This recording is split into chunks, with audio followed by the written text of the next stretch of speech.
Gotland, 1361. For the inhabitants of the Swedish Isle in the Baltic Sea, everything is about to change.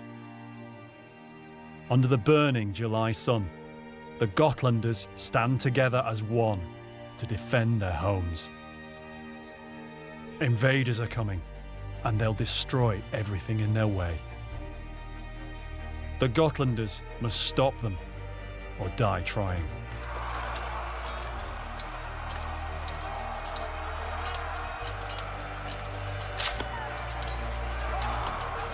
For over 600 years, no one knew for sure what happened that day.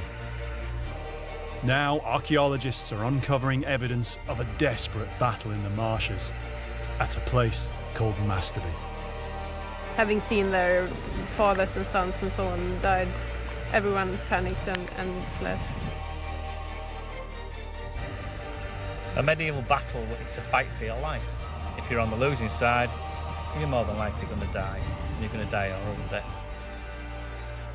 The defenders of Mästerby stood alone. The medieval world, the 5th to the 15th century. A team of archaeologists investigates medieval life by exploring the world of the medieval dead. We have a classic view of the storybook medieval life. We don't hear the stories about the common man trying to keep his family alive. In our stores there are hundreds, if not thousands, of skeletons. Archaeologically speaking, we can now focus in on the medieval dead people. You're looking for clues in the skeleton all the time. And you couldn't help almost look through their eyes thinking, what did they see? How did they die?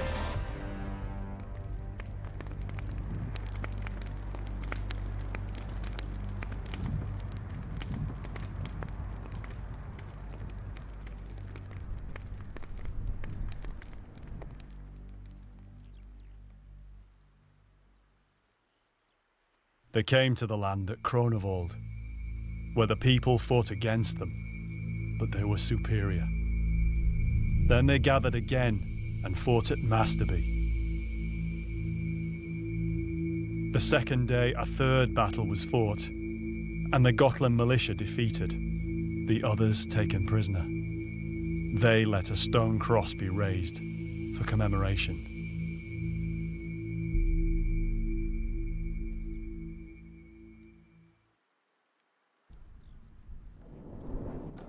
The words of the Gotland Chronicle in 1633. The landscape of Gotland hides a violent past. Some of it historians know about, back to the Viking Age, yet much of it they can only glimpse.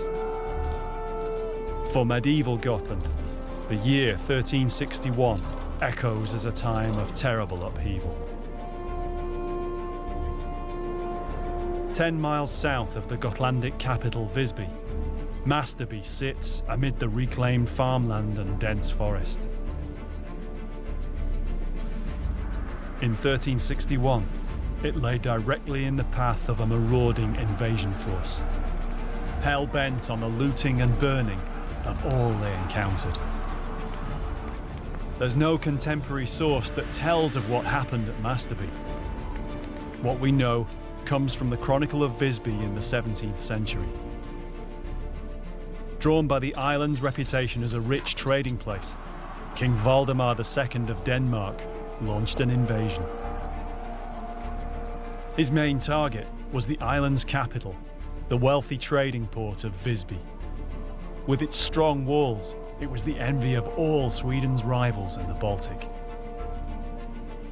In July 1361, Valdemar's army landed on Gotland's west coast and began its march on Visby, destroying and pillaging every Gotlander farm and village on the way. The Visbians, many of whom were foreign merchants, barred their gates to the indigenous farmers and villagers. So for the Gotlanders in villages like Mästerby, right in the path of the advancing Danes, all they could do was band together in a hastily formed militia and try to hold out. They fought a battle somewhere in the marshes south of Mästerby, astride the main road. But the Danish army, professional soldiers, better equipped and more experienced, broke through and pillaged their way to Visby. They defeated what remained of the Gotland militia in a one-sided final battle. It was a cataclysm. Gotland never recovered. Overnight, its medieval golden age was finished. Times of dramatic change like this form cornerstones in history. It's really good evidence for a massive change on Gotland at that time. There was an invading force being repelled or attempted to be repelled by the locals, by the islanders themselves, and of course they failed. Of course, everything changes from that moment onwards. For archaeologists like Tim Sutherland, Gotland's story is well known. Early in the 20th century, mass graves from Visby were discovered. Hundreds of skeletons and many artifacts and armour betrayed the true scale and horror of 1361. Yet this was just from Visby. For more than 6 centuries, almost nothing was known about the other battles the Gotlanders fought for their island, including the one at Mästerby.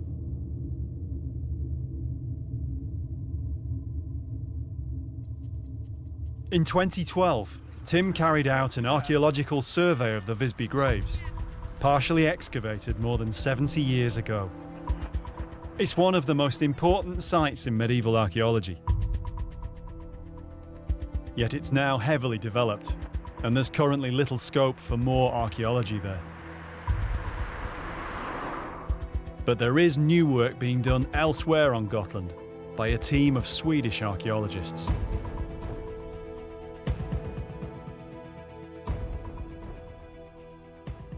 So the chance has arisen whereby there is a potential for finding something on the same island from the same period, killed by the same people, and these other people potentially lie in the ground somewhere outside Visby.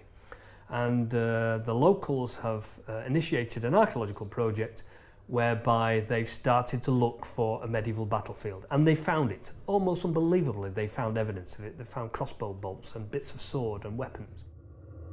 Finding evidence of lost medieval battles is extremely difficult. Tim knows because he's tried. He's one of the world's foremost battlefield archaeologists and made his name excavating mass graves from the Battle of Towton in England. For this reason, he knows what's been done at Mästerby is very important. So he and metal detectorist Simon Richardson are on their way to Gotland, where they'll lend their expertise to the ongoing project. Their work at Towton was made easier because it was a recognised historic battlefield, its location well documented. For many long years, Mästerby, though, was a lost battlefield, with no contemporary records and only the oral tradition of the locals to keep its memory alive. Yet there is one other clue as to what happened there. Standing not far away from where they found all these fragments of medieval conflict, there is a very large standing stone cross, and this has all sorts of stories associated with it. The Mästerby cross stands alone in the fields, a few metres from the road just outside the modern village. It's one of the things that's hooked Tim into the project. No one knows for sure how long it stood, nor even why in fact it's there, adding to the intrigue. The cross has been moved. It used to lie down. It's been moved from a great distance away. It's been moved from a short distance away. My instinct would tell me that you do not move large stone crosses like that unless there's a very good reason, in which case it might have fallen over, in which case somebody might have just put it back up again. But there's a very good chance that the area around that stone cross contains the graves of the people that died in the Battle of Mästerby in 1361, just before the Battle of Visby. So there is almost a once-in-a-lifetime opportunity of finding a parallel to something like Visby, which would be phenomenal. We've potentially got evidence for another mass grave or another series of mass graves down the road at Mästerby. And so are there parallels? Are they completely different, or are they exactly the same? And we don't know. And that's one of the interesting things that we'd like to find out. The project centres around the present-day village of Mästerby. Gotland is known for its many medieval churches, many of which date to long before 1361. Somewhere near the church stood the medieval settlement, but no traces remain on the surface. It's an almost entirely local team. Most are amateurs, with some professional archaeologists. They all know the stories of the Gotlanders' battle here, and for the last few years, they've been committed to keeping its memory alive. Maria Lindström is the project leader. She's a professional archaeologist and was born and raised in Mästerby, and so has a strong personal affinity with the story. She wants to find out the real facts to back up what she learned as a child about the people who gave everything to defend the village more than 600 years ago. The first thing they had to do was to verify there was any kind of medieval activity there at all. Each year, they run a metal detecting survey to cover a different area of the grid. Slowly, they're gaining an insight into what happened here in 1361. The most important thing is to trace the actual outline of the battle area, piece by piece, grid by grid. The finds are scattered through the fields, lying for the most part right where they fell in the ground, dropped by a fleeing defender or an advancing invader. Now, more than 600 years later, fellow Gotlanders search for this evidence of their forebears. Simon Richardson's experience helps with this. He's one of the most experienced battlefield metal detectorists in the world. While Simon heads out into the fields with the metal detecting team, Tim prepares for a different kind of survey at the Mästerby Cross. He's joined by Helen Goodchild from the University of York in England. She'll help Tim carry out a remote sensing survey around the area of the cross. The site of the Visby graves was marked by a similar stone cross. No one knows whether there are burials at Mästerby.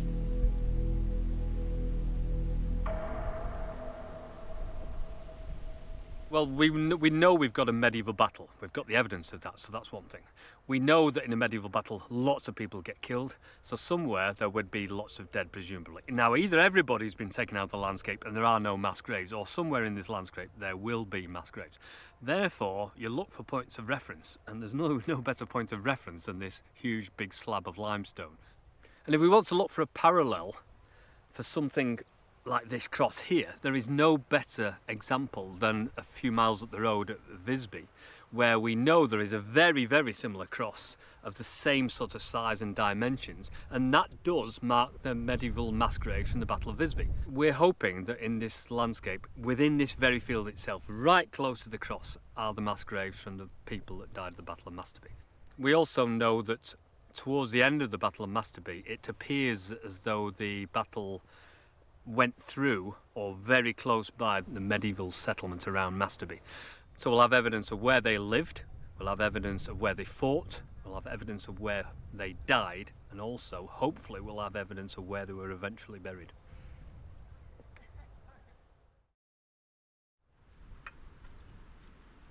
Tim and Helen are using a range of techniques to try and detect any graves that might be here. But much depends on the geology, or even the remains of the medieval buildings. The problem is graves are always really quite hard to pick up, regardless of the techniques used. I mean, it depends what's in the grave. If they're buried with their armour, then we'd expect it to be hugely magnetic. It'll just be a giant anomaly. But if they haven't been, it might be more difficult to detect. And in fact, it might be that the later settlement is going to obliterate any traces of that at all. So, I mean, we've already found that we're picking up what look like walls and stuff from perhaps a later farmhouse. So, if we're lucky, we'll see the grave as well.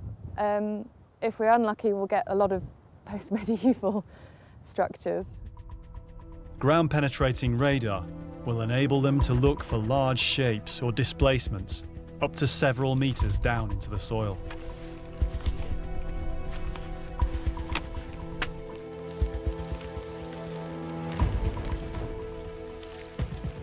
you imagine a radar in something like a plane or a ship, and it sends a signal out, it's the reflection of that signal off another plane or a piece of land or something, and the ship gets back. So it's a reflected signal that it's recording, and that's what we're doing. So we're sending a signal into the ground, it reflects off something or multiple somethings, and then gets reflected back to the recorder.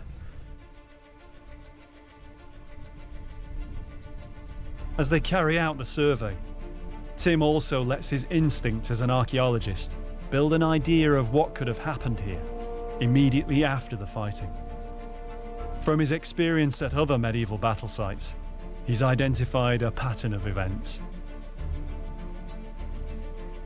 The primary event after the battle itself is that the nearby locals will come and collect their dead. So the members of the family, the wives and the daughters, would come into the landscape and try to identify members of the family and take them away. And then of course you get people coming from further afield who have to do exactly the same thing all over Gotland. They will try to come and identify their family members and hopefully take them away as well. Also you've got people on the battlefield scrounging, looking for items of value. There's lots of activity, and then eventually you are left with a battlefield full of dead that nobody's claimed.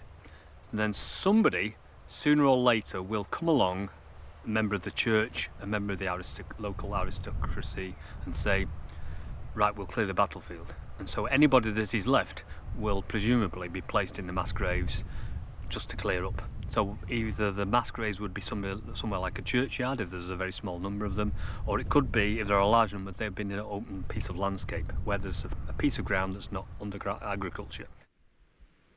At the Gotland's Museum in Visby, Tim and Simon get an idea of the kind of evidence so far discovered from 1361.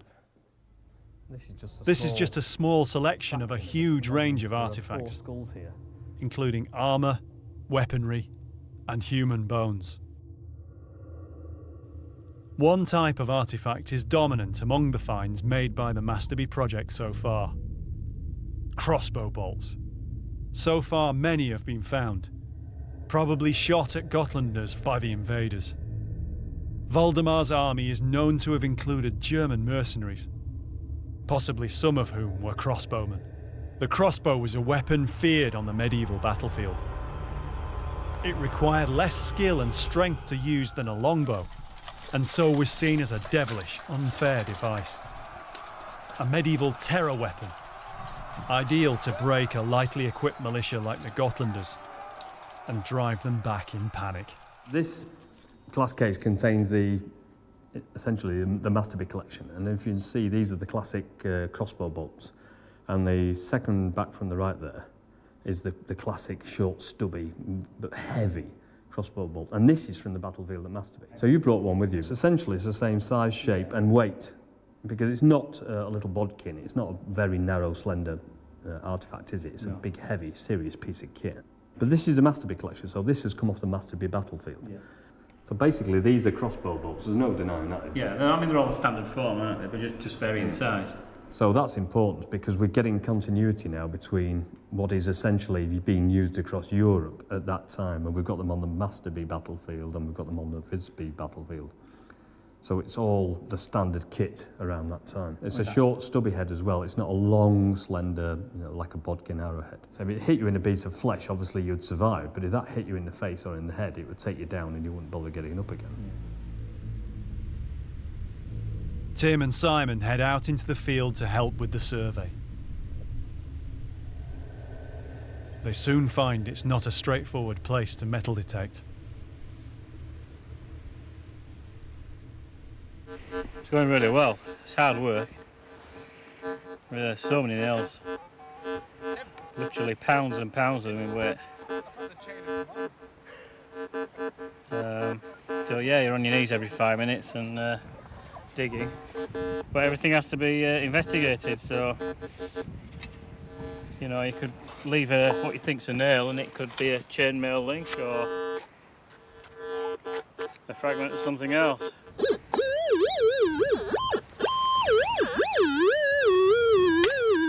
Right, it's just a process of elimination. It's a surprise. Yet another nail.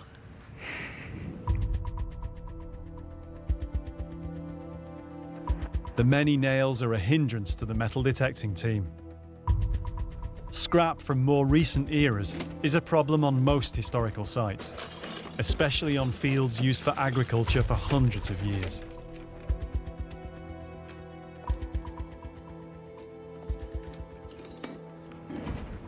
This is the kind of thing, well, this is the stuff we've been finding on the battlefield. Mainly made up of nails and wire. But there is the odd item, which is a fair figure. A lot of agricultural stuff.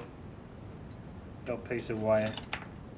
Yeah, I mean, it's frustrating finding this sort of thing, but it's what you have to go through. It's part of the process. You have to remove these items to find, the battle-related things. Yeah, I mean, something like this, looking at the metal, it looks quite old to start with.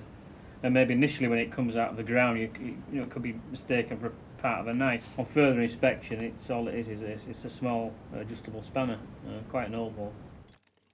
With all this background noise to search through, Simon needs more than his technical ability. Decades of detecting on medieval battlefields means he too has a strong instinct for where to look. When you're doing these surveys, when you are walking around, you try and imagine the flow of the battle, where the most advantageous place would be to stand your army. And they knew where they were going to attack from. They knew how they could, maybe by looking at the landscape, how they could encircle the enemy, trap them, push them into a narrow place between two woods or into a marsh or against a river. They try and use the landscape to their advantage by looking at it. And I suppose metal detecting is the same, really. You look for the higher ground where people would make escape from, away from the rivers, away from the marsh. People maybe made escape plans. I know I would. Yeah, I mean, they've been buildings on this landscape 100 years ago, 200 years ago, 300 years ago, and previous to that, and obviously there's no traces of them. Yeah. So so they pull the buildings down. So there's just thousands of nails everywhere, aren't there? Yeah. And they're literally just spread absolutely everywhere. Literally everywhere. Yeah. And they're not just one or two. There are literally thousands, tens of thousands of these things. I mean, in a week. Why? In a week, I bet I found close to 1,000. Yeah. You know, the more bolts, the more distinctive artifacts you can find from the battle, and then plot them. We're just getting this more and more condensed spread of the battlefield archaeology. And we can see that it is actually a battlefield. It's not just a normal piece of land. No, but the area we're moving to in a minute, over there on the rise, that should be quite exciting. Right, why? Because that's on the main route, and it's on higher ground, which will have taken the people fleeing past the marsh. So we're now in the position between the marsh and Mästerby? Yes. Right, excellent. So hopefully we'll get even more evidence of the battle then, as people came away from the marsh and then routed towards the village itself. When the survey switches location, the result is more finds and more crossbow bolts. They're searching directly over the path of the final retreat of the Gotlanders. Beyond them, the only thing standing between the marauding Danish army and Mästerby was the farmstead at Grens, where the cross now stands. So what sort of stuff have you been finding then? Yeah, it's been a really good survey this year. This is what the bolts usually look like. Pretty ugly. Yeah, it doesn't look like a crossbow bolt when you first pick it up, does it? This is a close combat area, but we have a few bolts here as well. But the main battle area is just a couple of 100 meters away.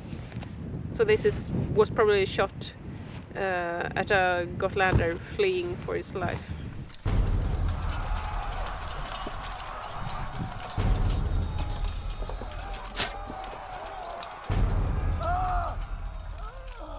Wow, that's a good one. That's a superb one. Yes. That's what you would recognise as classic crossbow bolt. They are in different sizes, aren't they? Yeah, they They're not are. all the same size. Yeah, They're big ones and small ones. Yeah.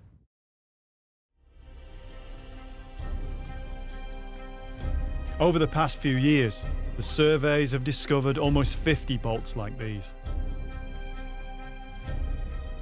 All conflict is brutal. People do get killed, and they get killed in horrible ways. In the medieval conflict, you get literally hacked to pieces, or you get these big lumps of iron, these iron crossbow bolts through your skull or through your spine or through a joint in a limb. You can just imagine the people so frightened, so afraid, you know, these brothers and fathers and fighting together, you know, seeing the friends, the neighbours, the family killed in terrible ways, and all they really want to do is to protect their community.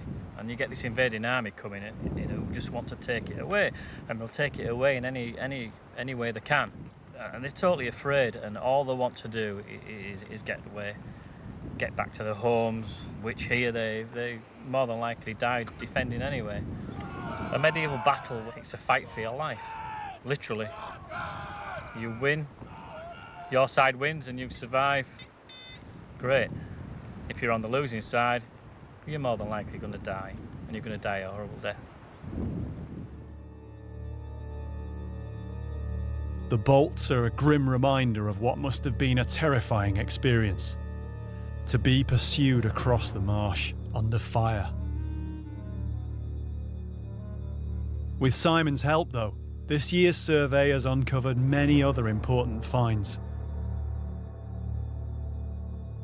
Some of them could relate to the fight the Gotlanders put up against the Danish and mercenaries. This is a really interesting find that we made yesterday. It looks like the pommel of a sword. This is the upper part of the sword. These fragments are extremely rare, and further evidence of the medieval battle which unfolded across these fields. Here you have the crossguard and the rest of the sword down here. In all, I think this is a second pommel we have. I think most of the swords were taken away by the survivors, so it's really rare to find swords like this. And here we have a buckle. I think it fits in perfectly with a picture of 1361. There are quite a few parallels of that from the Visby graves. Yes. But it's quite a broad one, it's quite a broad belt. Yeah. For a heavy belt, is it maybe a sword belt? Yeah, it could be a sword belt or something, yeah. There are also pieces of armour, again extremely rare to find in situ on a battle site. This is a really promising find as well. Might be a lamella. See the holes here. Lamella armour was formed of many overlapping iron scales, or lames. It was a style that dated back to Viking times on Gotland. Well, lamellar armour is armour that is made up of small plates. So what you would do is you would have a series of these next to each other, overlapping each other, all riveted or tied onto something else, and it forms it's almost like a suit of mail, except it's made of plates instead of little tiny rings. So the fact that this has got little holes in it suggested it might be actually part of an armour. Complete examples were buried on bodies in the Visby graves.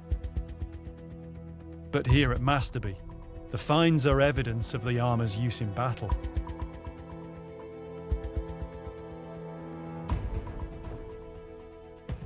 And again, some of these, looking at the Visby examples, you can almost imagine that potentially being shield-shaped. And some of the armour actually has copper alloy designs on the armour itself. So some of these might not even have just been plain, they might have been decorated as well. Tim heads back to the cross. With the radar survey complete, he and Helen use another means of inquiry to try and unlock its secrets. We were told by the locals that there was no inscription on the stone. And so I thought that was quite unusual for quite an elaborate cross like this, and also considering that it's so similar to the cross at Visby, which has got a very elaborate and ornate inscription. And so when we came up here, as you can see, the lichen covers it so well and disguises it. It's just so camouflaged, you just can't see any indentations on the cross. One of the questions one has to ask is, why is a big cross of this stature standing in the middle of a field in what seems to be a completely agricultural landscape? Automatically, questions spring to mind. Is it related to the battle, and if so, is it the memorial cross of the mass graves that possibly lie underneath it? Or is it just a memorial to the battle itself and the people who died here? It is possible that underneath and around this cross are the graves of the people who defended this landscape in 1361.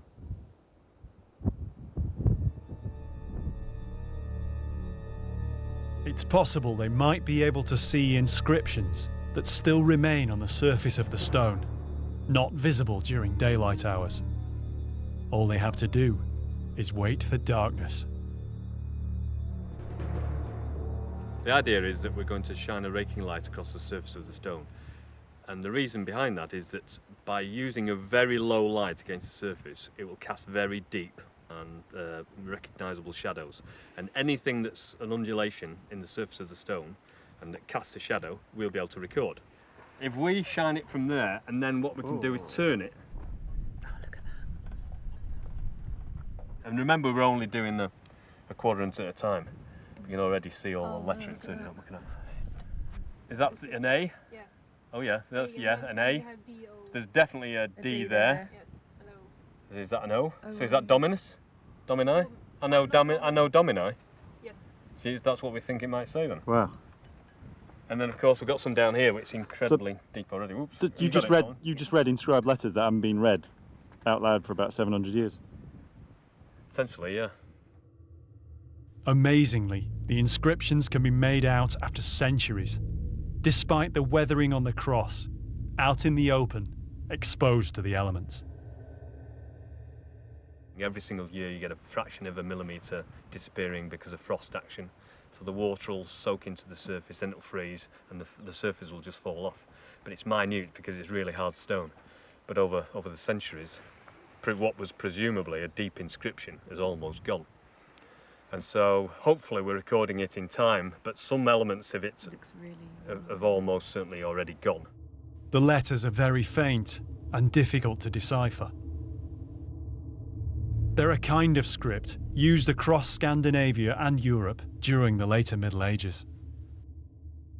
We are exposing what are almost certainly letters, but some of them are such an odd shape to our modern eye that we have to find a reference to what that letter is. Now, these letters appear to be in the form what they call black letter, which is a very uniform shape. But what we need to do is to compare known black letters to what these letters are on the inscription. And so we will find some that are nothing like similar. And then we'll find some that are exact replicas, like the letter D. We know that is a black letter, letter D. Yes, I think these dots separate two words. So we have the last letter here, and then the other word starts with an O or a D. That's not a black letter D though. This is a typical black letter D. Yeah. Then it's an O. With a tail on, so it would have to have a tail. Okay, so it's an O then. So it's an O or something similar. Yes. Yeah. And it's very rounded for a black letter. So it may be that somebody's even cleaned it up again. These two are incredibly deep. They are really deep. It's either that or it's just for some reason it's very hard around there. It's not eroded. But we've got such a good letter there. That's beautiful Yes. up there, isn't it? That's just... Yes. But it's a minuscule, or what do you say? It's a small A. Yes. Although it's in the beginning. Yes. Type, yeah. Yes. For Maria Lindström, it's an important discovery. She's known about the cross since childhood, growing up in Mästerby. But she never realised it still bore these hidden inscriptions. Really excited, yes. Considering it wasn't supposed to have an inscription on it anyway, this is absolutely fantastic. Yes. So we now know that it once had a full inscription, and it's just worn away.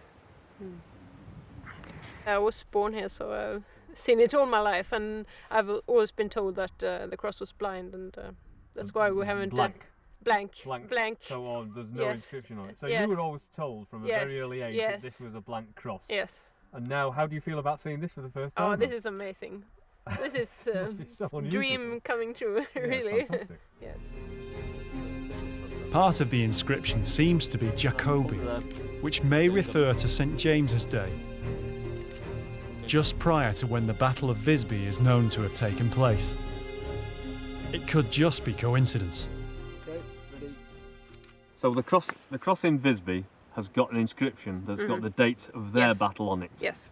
And that was, what date was that? 3 days after, I think, Jacobi, it must be, since it's the 27th 27th. of July. So if this has got Jacobi written on it, which is St James's Day, then that would refer to a medieval Saints' Day, which very coincidentally just happens to coincide with the date of the Battle of Mästerby, which is fantastic. So it does look as though we've got a medieval cross with an inscription on it, which we didn't know existed, and the inscription might just say Jacobi on it for James, St James's Day, which is the date of the Battle of Mästerby. That'd be unbelievable to discover that for the first time. Out in the fields, Maria and the metal detecting team are back at work. They're on the northwestern shore of what was the shallow lake in medieval times. It's the area across which the defenders fled after they failed to stop the Danish advance. We're actually on the shore of the lake now. You can see it dipping down a bit over here. And there we have the former lake. It was ditched out at the end of the 19th century. So it's not a deep lake then, it's a shallow... Shallow, yes. Yeah. And 1361 is supposed to have been a really dry and hot summer, so it was even shallower. But the marshy lake bed wasn't enough to stop the Danish advance.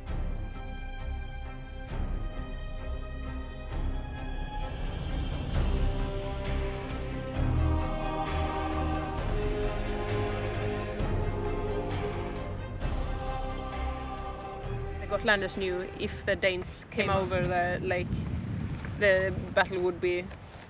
it would be over. Yes. Lost, yeah. So the Gotlanders tried to hinder the Danes on the lake, and that's why we have both crossbow bolts there, and also parts of swords, parts of spike clubs and so on.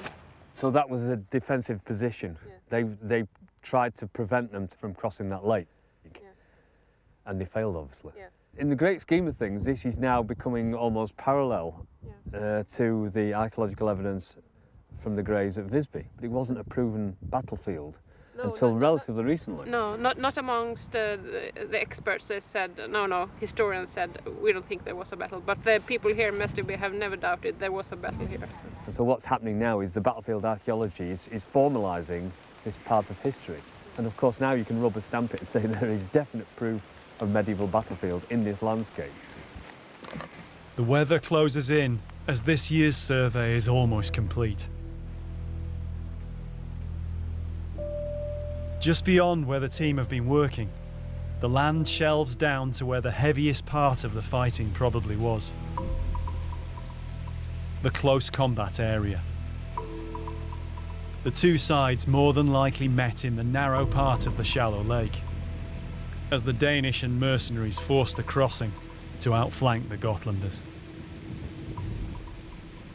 Yes, we think that the Gotlanders had a gathering point here on the northern shore of the lake, and that they met the Danish army actually on the lake, on this narrowest part.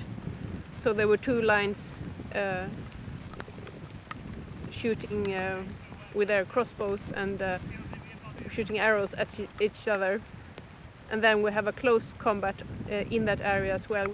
And then we have the close combat area here when the people are fleeing. There is a written source from the 17th century which mentions that there were two battles fought upon the lake 2 days in a row, but I'm not sure the Gotlanders could stand up for that long.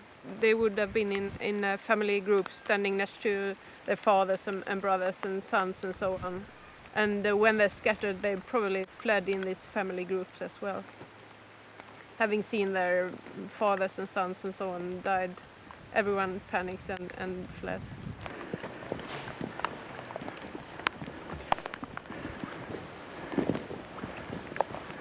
How many battlefields now? How many? Too many to count. About my fourth medieval battlefield. Probably one of the most interesting.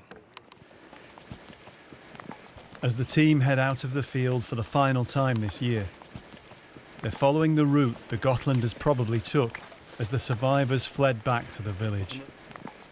Tim has seen the signs of this kind of panicked rout before, on other sites, other battlefields. Obviously where things aren't is almost as important as where things are, because then you know the shape of the battlefield itself. And there's usually a big block, a mass of artifacts, and then it usually tails off in one direction, you know, either north, south, east or west or whatever.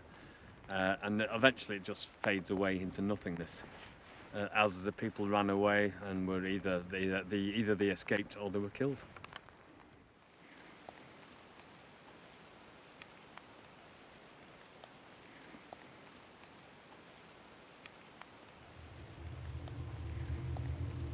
At the cross, the radar results are inconclusive.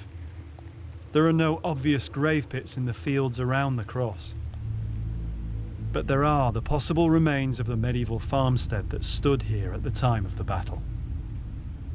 Tim and Simon return one last time to take auger samples from the areas highlighted by the radar results.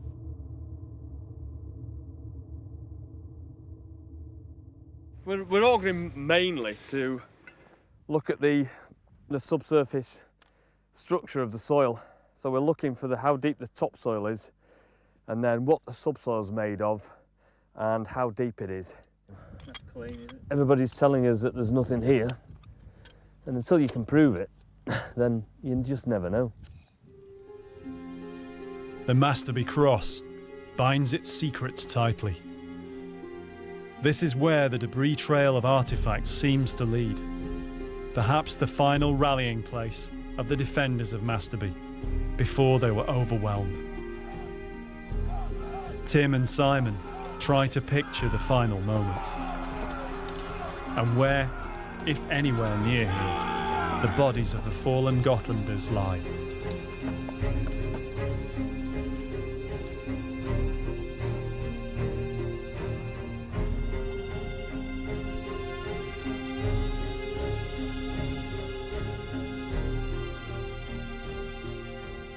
The location here is at the end of this tail of archaeological evidence of the battle. So we're getting crossbow bolts, we're getting bits of armour and all sorts of things. And this is, to all intents and purposes, the tail end of it. So if we've got the mass of the battlefield there, one would expect the majority of the people to be buried there, at least temporarily, and then taken to the church later on. But if there was a settlement here and this is part of the route, then is it possible that this is where people were fleeing to? And then there was like a horrible situation occurred here that was memorialised not just for the battle, but for the for the carnage that took place. Most of the artifacts are in what we believe to be the centre of the battlefield. Yeah. But you wouldn't move a large number of dead people from there to a spot like this, No. which is a few hundred metres from the church. If you're going to all the effort, all the trouble to move them from there, which is a lot of labour, you carry on to the church and bury them in the cemetery. Yeah. So why is this memorial stone here? Maybe this memorial is just commemorating, this is the area of the old village, this is where maybe the last stand was, so we'll put the cross here. Doesn't necessarily mean they're buried here, it just means where everything sort of ended. You know, this could be the beginning of the route where they just start fleeing back towards Visby, and the locals obviously get caught up in it. Yeah. So it might mark the transition point. Did they actually exhume the graves from the battlefield and take them into the consecrated ground, or are they still there on the battlefield waiting for us to find? Oh, there are several graves between here and the main concentration. Yeah. And again. And as for the Danes, the enemy, would they go to much trouble to bury those? I don't think so. No, I don't think so, because they'd be too busy going towards. They hadn't reached their objective yet. Their objective was Visby. I mean, if the local population's wiped out, there aren't going to be many people around. Exactly. All this landscape would have been decimated, wouldn't it? Yeah. At the time of the battle, because there would have been thousands of troops moving through this landscape, taking anything that was movable, anything of any value whatsoever. That's the food, the livestock, any of the artefacts in the houses. They'd probably loot to burn the houses, and then move on. And there are a few knives found there, and we're talking one, this size. Yeah. That'd be a good piece of, a useful piece of equipment. Yeah, for a labourer or for a farmer. If somebody had found that, they would have had it. But I don't think people have gone to the trouble of looking. Maybe a lot of them don't come back because they're dead. Exactly. Yeah.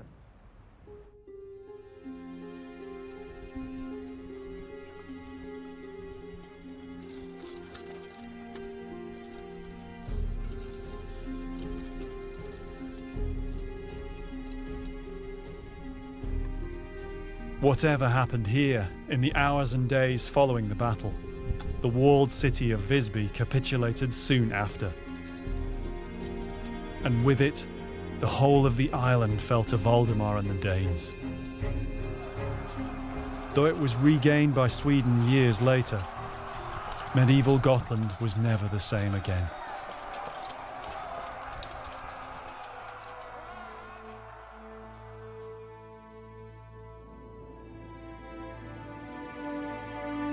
Like their brothers in arms who filled the grave pits outside Visby, somewhere in this landscape, so far undiscovered, lie the defenders of Mästerby.